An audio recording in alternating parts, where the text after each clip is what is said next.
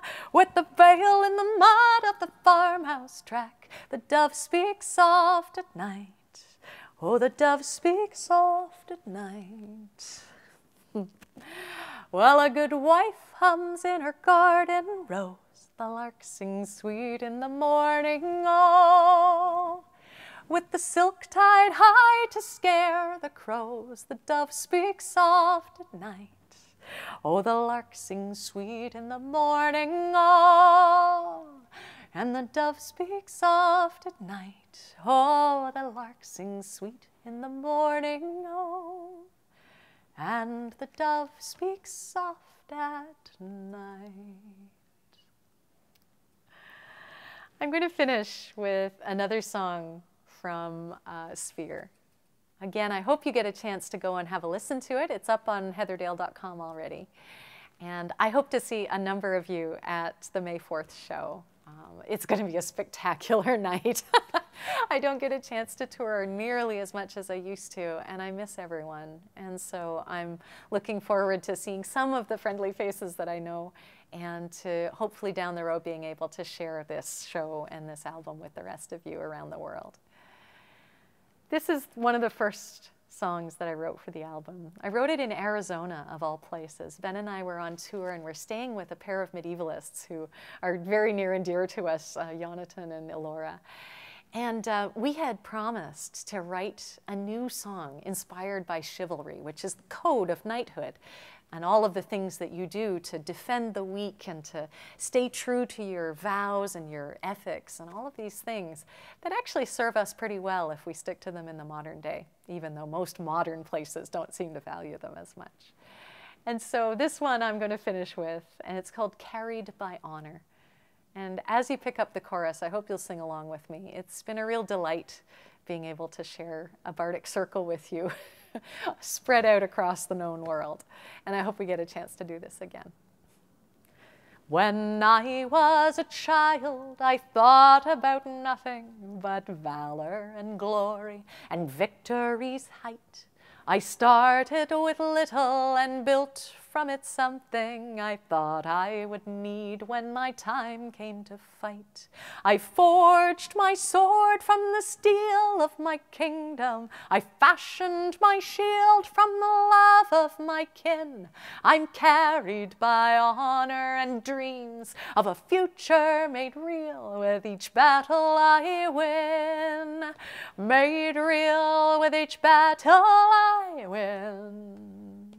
Whatever the need, I will join my companions to tear down the tyrants and all that they claim. I fight for our freedom, for king and for people. I welcome the burden of chivalry's chain. I forged my sword from the steel of my kingdom. I fashioned my shield from the love of my kin. I'm carried by honor and dreams of a future made real with each battle I win.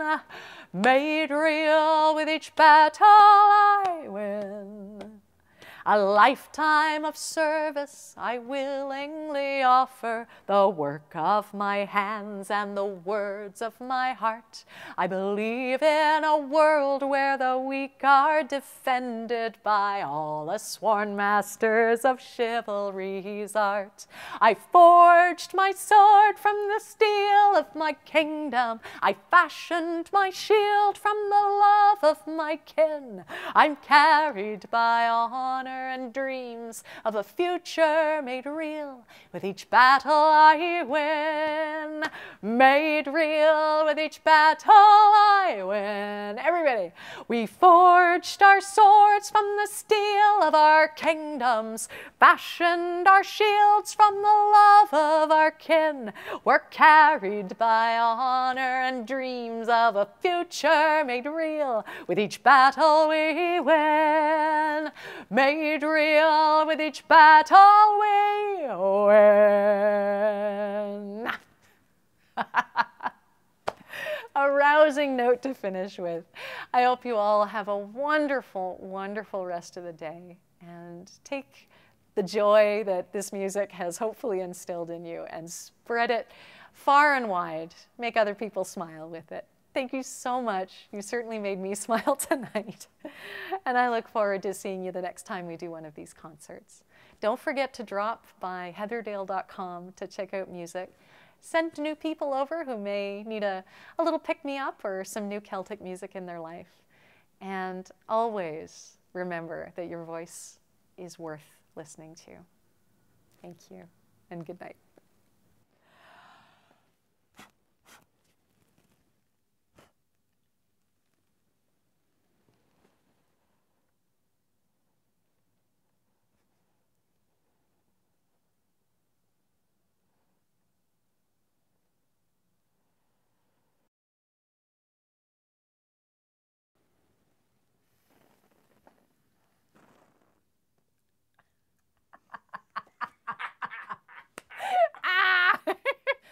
more time.